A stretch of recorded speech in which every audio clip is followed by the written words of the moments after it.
Hello, sister friend. I owe you an update. I went a little MIA, and last week I had every intention of doing an episode to catch you up to date. I actually have about 100 episode ideas, and I have an update.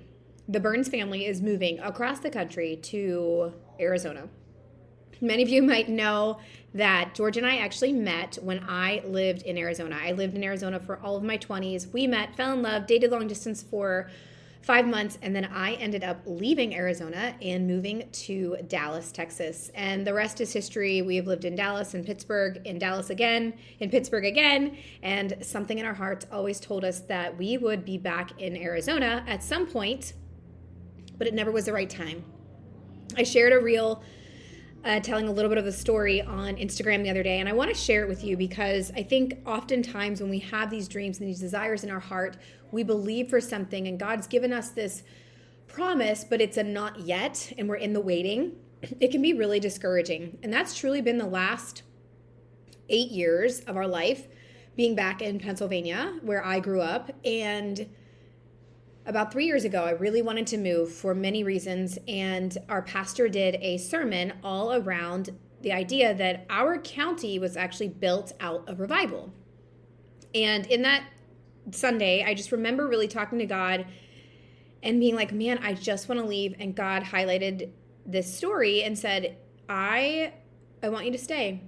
There's going to be revival in this county again, and I want you to be part of it. That Sunday was the first Sunday that I felt like I accepted that we are here and there's a purpose for it and there's a reason. Every time I read in the Gospels where Jesus talks about he's not welcome in his hometown, that is exactly how I feel having lived back here for 8 years.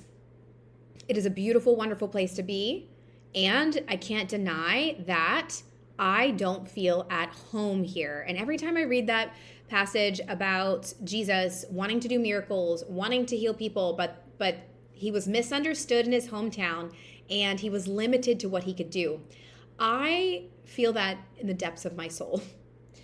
But I knew that God was wanting to do revival, and I wanted to be part of it. Fast forward over this last year, we've had a lot of unsettledness about being here again and couldn't really figure it out. What is it? But I knew that God said there will be revival and I want you part of it. And so I knew that whatever that looked like, I was willing to wait. So I had the conversation with God several months ago. God, you said there was going to be revival, and we really want to move, but we don't want to be disobedient to what you have asked. And he said, Heather, there was revival. Of course, what do you mean? And he said, the revival was in you. You see, God has had me on this beautiful healing journey. In fact, in the reel, I shared that God's taken me the long way, and I really want to correct that. It's not that God has necessarily taken me the long way, like the Israelites, went the long way to get to the promised land. And that was the story that I used. I think often we take ourselves the long way.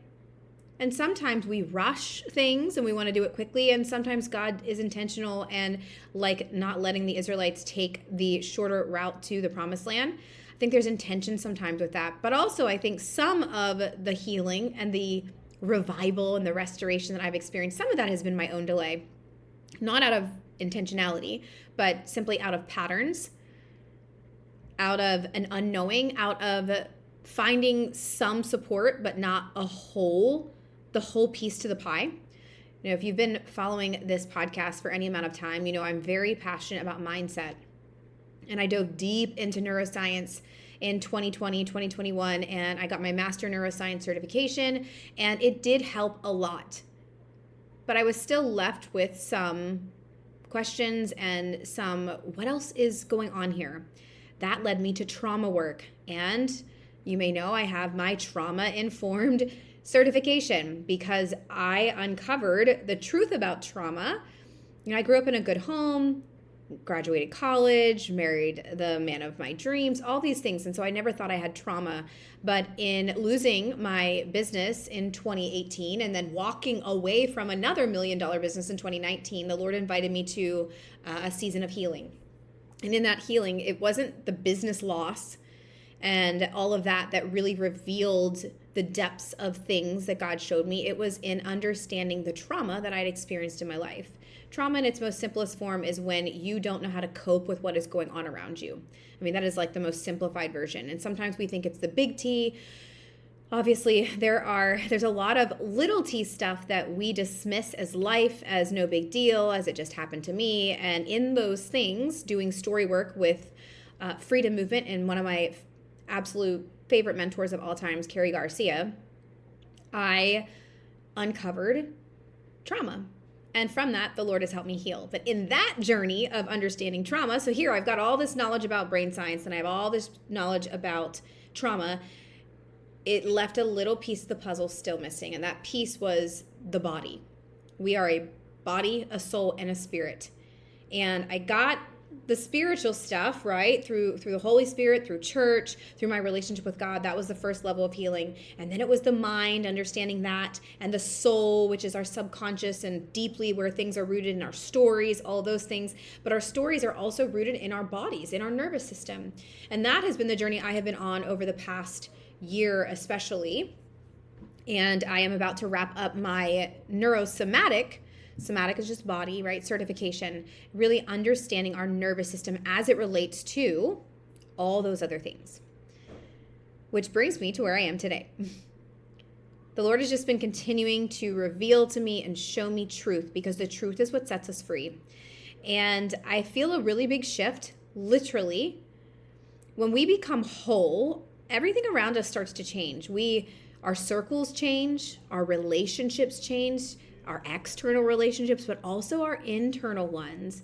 And we no longer accept things that we used to accept.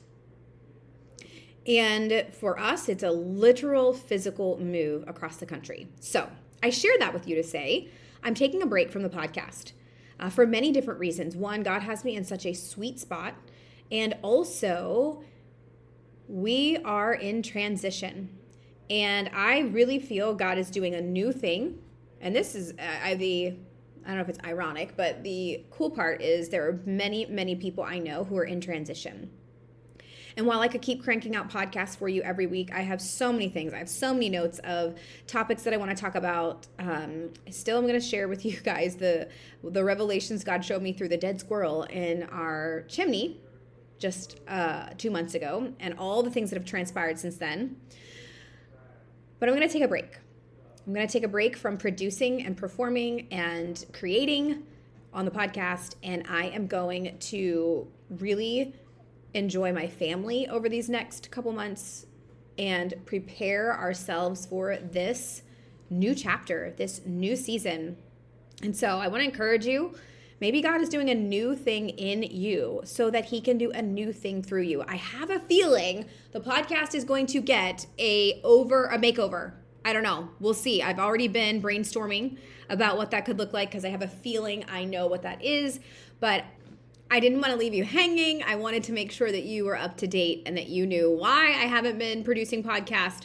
It has been crazy town over here. I have so many stories. Literally, here's just a little quick: dead squirrel, flies, ants, bathroom makeover, leaking ceiling, all the things. It's just been wild. It's been wild. And you can follow along on the journey on Instagram if you are over there, but I want you to know I'm still working with women. I have a group program, a mastermind that's opening up for the next round for 2025. And of course, I always offer one-off, one-on-one private sessions as well. But I'm going to take these next 2 months to get settled, to get across the country, all the things. So I will be active on Instagram. I'm taking a pause here, and I am so grateful for you listening, for your support. Would love to hear from you and connect with you on Instagram. So come say hi. In the meantime, I'm praying blessings over you. I am praying God's, just his voice for you to so clearly hear him. No matter what he's asking you to do, no matter what he's calling you to do, that you clearly hear his voice and you are empowered by the Holy Spirit to do it, just like we are over here. So Father, I thank you for the woman listening to this. I thank you for all that you are doing in my life and in her life. And we just thank you in advance for the things that you are doing over the summer. May you bless her. and may you keep her, and may you just continue to guide her every step of the way. And God, I am so excited to come back to the podcast when it is time. And in the meantime, be blessed.